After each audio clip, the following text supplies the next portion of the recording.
আসসালামু আলাইকুম। আশা করি সবাই ভালো আছেন। It's me Ashraful Islam Lalon. Ashraful Islam Lalon Italy page এবং ইউটিউব চ্যানেল যে যেখান থেকে দেখছেন সবাইকে আন্তরিক ভালোবাসা ও অভিনন্দন।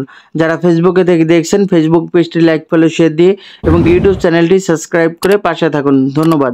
তো আজকের টপিকটি হলো যে ইতালি প্রেসিডেন্ট জর্জা মেলোনি এবং কি বাংলাদেশের অভ্যন্তরীণকালীন সরকার প্রধান যে ডক্টর মোহাম্মদ ইউনূস স্যার প্রধান উপদেষ্টা ওনার সাথে যে ইতালি প্রধানমন্ত্রীর সাথে যে একটা বৈঠক হয়েছিল। তো আজকে এই বৈঠকে কি বলা হয়েছে, তো ভিডিও করার শুরুতে আগে বলে রাখি যে আসলে এই বৈঠকটা আমেরিকা হয়েছে। তো জাতিসংঘে যে অধিবেশন নিয়ে যে একটা জো বাইডেনের যে ডাকে প্রত্যেকটা রাষ্ট্রের প্রধান এবং কি ইউরোপিয়ান ইউনিয়ন, বিশেষ করে যে আমাদের ইতালি নিয়ে সমস্যা, তো ইউরোপিয়ান ইউনিয়নের কর্মকর্তারা এবং কি কূটনীতিকবিদরা তারাও গেছে।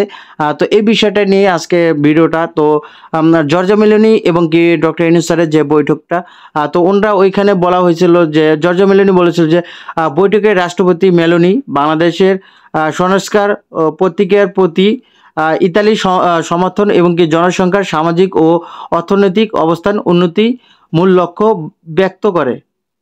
এই ইস্যুতে সহযোগিতা জোরদার করার উদ্দেশ্যে বিশেষ করে অনিয়মিত অভিবাসন প্রবাহ মোকাবেলা করার জন্য একটি দ্বিপাক্ষিক চুক্তি সম্পন্ন করার জন্য আলোচনা পুনর্বর্তনের মাধ্যমে প্রত্যাবর্তনের ঘনিষ্ঠ সহযোগিতা স্থাপন এবং কি একই সময়ে আইনি পথ সমর্থন করে। এখন কথা হলো কি যে এই জর্জা মেলোনি এবং কি ডক্টর ইউনূস স্যার, তো তাদের দুজনের মধ্যে মেন কথা হলো কি যে যারা অভিবাসন যারা ইতালিতে আছে যে অবৈধ, তো তাদের যে চুক্তিপত্র বা তাদের যে যাদের ডকুমেন্ট নেই তাদেরকে নিয়ে ব্যাপারটা তারা বৈঠক করছে এবং কি তাদের যে বাংলাদেশ এবং কি ইতালি নিয়ে যে আরও ভবিষ্যতে যে জোরালোভাবে যে তারা একটা কার্যক্রম করতে পারে এবং কি এই ইতালি এবং কি বাংলাদেশের যে একটা বন্ধুত্ব সৃষ্টি কিভাবে করা যায় ওই বিষয়টা নিয়ে আজকে তারা কথা বলছে। এবং কি আশা করা যায় যে দেখেন ইতালি প্রেসিডেন্ট জর্জা মেলোনি উনিও কথা বলছে এবং কি ডক্টর ইউনূস স্যার উনিও এই কথাগুলো বলছে।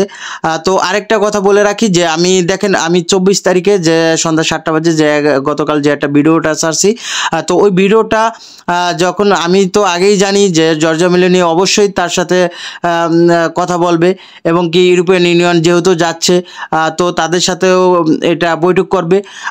এই ভিডিওটা আমি 7টা বাজে ছাড়ি, তো আমি ভিডিওটা 7টা বাজে ছাড়ার পর কিন্তু 10টা বাজেই তারা বৈঠকে বসে।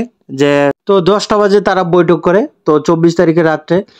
তো 7টা বাজে ওই ব্যাপারটা 7টা বাজে তাহলে 3 ঘন্টা ডিপেন্ড থাকে। তো 3 ঘন্টা আমি ওই ভিডিওটা একটাই বলা ছিল যে তারা কিন্তু ইউরোপিয়ান ইউনিয়ন গেছে এবং কি জর্জা মেলোনি আসবে এবং কি আমাদের ডক্টর ইউনূস স্যার উনিও যাইতেছে। অবশ্যই তাদের মধ্যে যে একটা কথাবার্তা হবে আমি এটা নিয়ে কিন্তু ভিডিওটা বলছি। যে আমি ওইখানে বলিও না যে ভিডিওটা তারা মানে সমাবেশ করে ফেলাইছে বা এরকম একটা কিছু করছে, ওই রকমটা বলি না। অনেকে আমাকে অনেক কিছু বলছেন, তো এখন তো প্রমাণ পাইছেন যে আসলেই করছে। তো 3 ঘন্টা পরে কিন্তু ওই বিষয়টা এই যে এই নিউজটা যে তারা এই যে কথা বলছে, তো আসলে এটা আমি বলবো যে আগে থাকতে বা একটা মানুষের কথা বলা বা এরকম কিছু আপনারা দেখছেন যে অনেক ইউটিউবার বা এরকম কিছু এরকমটাও বলছিল যে 28,500 পাসপোর্ট 1 সপ্তাহের মধ্যে ডেলিভারি দিয়ে দেবো, এরকম আজগুড়ি কথা বলছিল। আবারও বলছিল যে আপনারা অ্যাম্বাসিতে যান, অ্যাম্বাসিতে ছবি তুলে রাখবে। তো যেখানে মানববন্ধন বা অনশন করতে যায় মানুষ সেখানে তো সাংবাদিককে নিয়ে যায়, তো তারা কেন ছবি তুলে রাখবে, এরকম অনেক কিছু কথাবার্তা বলে বা এরকম কিছু। তো ওইরকমটা কিন্তু আমি কখনো বলি নাই ভাই। তো আপনাদের কাছে অনুরোধ যে যেই ভিডিওটা বানাই যে আপনারা ফুল ভিডিওটা দেখে তারপর একটা মন্তব্য করবেন। অর্ধেক ভিডিও দেখে যে একটা মন্তব্য করেন আসলে এটা দুঃখজনক ব্যাপার। যাই হোক, এটা আপনাদের অধিকার বা আপনাদের সবাই ভালোবাসা পাত্র হয় না, কারো কাছে দুষ্কর্ম বা কারো কাছে শত্রু হয়, এটাই স্বাভাবিক। তো আমি সর্বোচ্চ চেষ্টা করি যে আপনারা ভালো একটা নিউজ পান এবং কি যেটা সঠিক ওইটাকে আমি নিউজ দিই এবং কি যেটা বাস্তবায়ন হয় ওইটাই কিন্তু আমি নিউজ দিই। তো এটাই, তো আপনাদের কাছে অনুরোধ থাকবে যে আপনারা একটু ফুল ভিডিওটা দেখে তারপর একটা ভালো মন্দ একটা কমেন্ট করবেন, এটা আপনাদের ব্যক্তিগত ব্যাপার। যাই হোক, এতক্ষণ সাথে থেকে ভিডিওটি দেখার জন্য আপনাদেরকে অসংখ্য ধন্যবাদ।